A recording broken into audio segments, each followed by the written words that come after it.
MCC pass गर्ने चलखेल बढिरहेका बेला अमेरिकी प्राध्यापकको भनाई बाहिरियो, कुनै हालतमा एमसीसी पास नगर्न आग्रह। ज्ञानेन्द्र शाहीले प्रमाण देखाउँदै भने यो राष्ट्रघाती सम्झौता हो, एमसीए नेपालको होस उडियो। चीन र नेपालको सम्बन्ध टुटाउने उद्देश्यले दिल्लीमा अमेरिका र भारतले गर्दै यस्तो तयारी। एमसीसी विरुद्ध बोल्नेको ज्यान खतरामा, विदेशी सीआईडीहरू नेपाल छिरेको गम्भीर खुलासा। कोरोनाबाट बचाउन नेपाललाई चीनले पठायो 44,000 डोज भेरोसेल खोप, सबै उमेर समूहकालाई खोप दिइने। दिल्लीमा अमेरिका र भारतको चीन विरोधी बैठक जारी, भर्खरै चीनले जनायो कडा आपत्ति। चीनलाई नेपालले पठायो यस्तो पत्र, तत्काल चिनिया विज्ञ नेपाल पठाउन आग्रह। एमसीसी पास गराउन बाबुराम भट्टराईले दिए नेताहरूलाई 5 सुझाव, आजै छलफल हुँदै। काश्मीर मुद्दामा संयुक्त राष्ट्रसङ्घको यस्तो अभिव्यक्ति, भारतभर रुवाबासी सुरु। एमसीसीका कारण बढ्यो देउबा प्रचण्डको दूरी, गठबन्धनका नेताहरू त्रसित। भारतले भन्यो नेपाल चीनको गुलाम बनिसक्यो, नेपाली मिडिया चीनको आडमा भारतको खिलाफ बोलेको आरोप। र अमेरिका, बेलायत र अस्ट्रेलिया बीच भएको परमाणु सम्झौतामा चीनको कडा आपत्ति, दियो यस्तो धम्की। नमस्कार, ग्रेटर नेपाल टिभीले तयार पारेको न्युज अपडेटबाट यहाँलाई हार्दिक स्वागत छ। अब सुन्नुहोस् पुरा समाचार।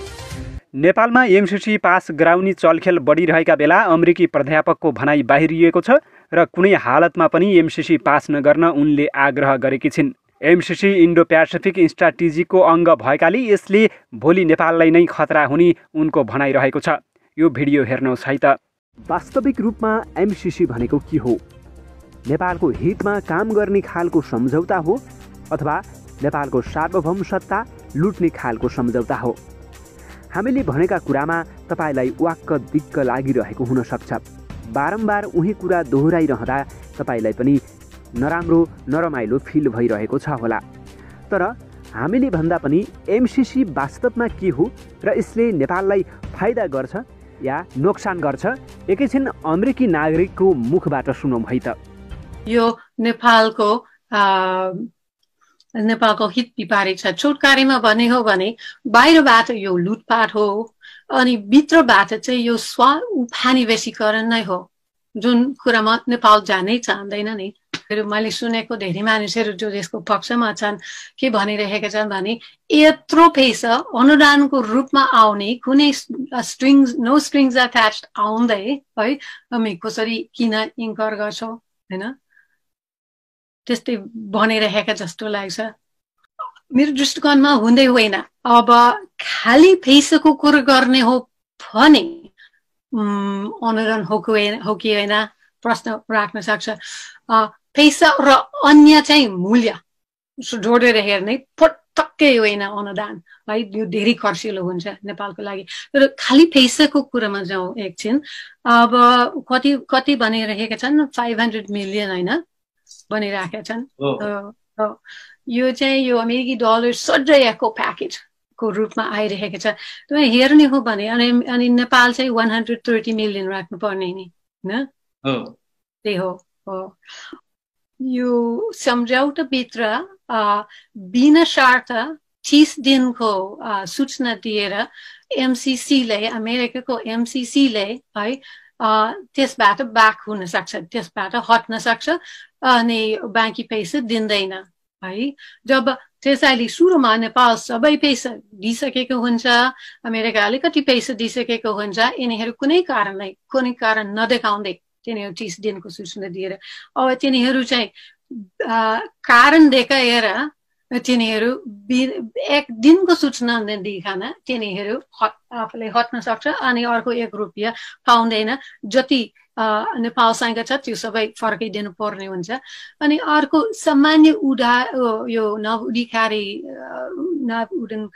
खालको कुराहरू छन्। न कर लाग्छ, अब यो योजनाबाट नेपाल कसरी पैसा कमाउने, न कर लाग्छ, न भ्याट लाग्छ, न यो विदेशीहरूको ठुलो थलबमा के लाग्छ होइन। त्यो सब फेरि चाहिँ जो लगानी गर्छ त्यो आफ्नो नाफा सहित बिना कुनै लाइसेन्सिङ फी सहित चाहिँ उनीहरू विदेश दिन सक्छन्। दुईटा अकाउन्टेन्ट, नेपाली अकाउन्टेन्टहरू यसमा बोलेका छन्। एकजना चाहिँ धेरैलाई सुनेका छन् होला बहसको कार्यक्रममा अस्ति। तिनीहरू यो अनुदान हुँदै होइन भने उनीहरू हिसाब गरिरहेका छन्। अर्को चाहिँ नेपाली काङ्ग्रेसको महासमितिको सदस्य विज्ञान प्रसाई भने अकाउन्टेन्ट चाहिँ बोल्नु भएको छ, मजाले बोल्नु भएको छ। उहाँ चाहिँ यो अनुदान हुँदै होइन, बरु वास्तवमा नेपालले जति पैसा राख्दैछ त्यो आखिरी चाहिँ अमेरिकाको लागि अनुदान हुनु पुग्छ है। सामाजिक अभियन्ता एवं हाम्रो नेपाल हामी नेपालीका संयोजक ज्ञानेन्द्र शाहीले एमसिसी सम्झौता राष्ट्रघाती भएकाले तत्काल खारेज गर्न अपिल गर्नुभएको छ। यदि तत्काल खारेज नगरे आन्दोलन झनै उग्र बन्ने उहाँले चेतावनी दिनुभएको छ। अफगानिस्तानको मात्र म उदाहरण दिदिनँ, हजुरहरूले सबैले सुन्नु होला। इराकमा तत्कालीन पार्लियामेन्टले मतलब संसदले 2/3 बहुमतको सदनले अमेरिकन सेना इराकबाट हटाउने भनेर के गर्यो, 2/3ले पारित गर्यो। त्यस पछाडि 2/3ले पारित गरिसके पछाडि पनि अमेरिकन सेना इराकबाट हटेन, किनकि त्यहाँको संसदलाई उले मानेन। त्यस पछाडि लगतै के भयो भने झन्डै इराकमा भएको 4 करोड भन्दा बढी नागरिकहरू सडकमा आए इराकबाट अमेरिकन सेना फिर्ता गर्नुपर्छ भनेर। त्यो 4 करोड नागरिकको कुरा पनि सुनिएन र अहिले पनि इराकमा अमेरिकन सेना छ। विश्वको धनी राष्ट्र इराक आज विश्वको सबभन्दा गरिब राष्ट्रभित्र पर्छ। विश्वको सबैभन्दा बढी तेल निर्यात गर्ने देश आज तपाईको विश्वको सबैभन्दा बढी आप्रवासी यानी कि सबैभन्दा बढी शरणार्थी भएर अर्काको देशमा बाध्य छ। यो हालत भोलि हामी नेपालीको नहोला भन्न सकिँदैन। त्यो भएको हुँदाखेरि बचाउने समय यही समय हो। देशको कानुन त आज नै मिचिसक्यो, आजैबाट हामी गुलाम बनिसक्यौँ। यो गुलामबाट उठ्नलाई भोलि हत्या, हिंसा, बलात्कार, मेरा छोराछोरीको बलात्कार भयो, मेरो छोरीको हिंसा भयो, मेरो घरबार लुटियो, भोलि अमेरिकन सेनाले मलाई लात्तीले हान्यो भनेर त्यतिखेर पछुताउनुभन्दा यतिखेर आउँ।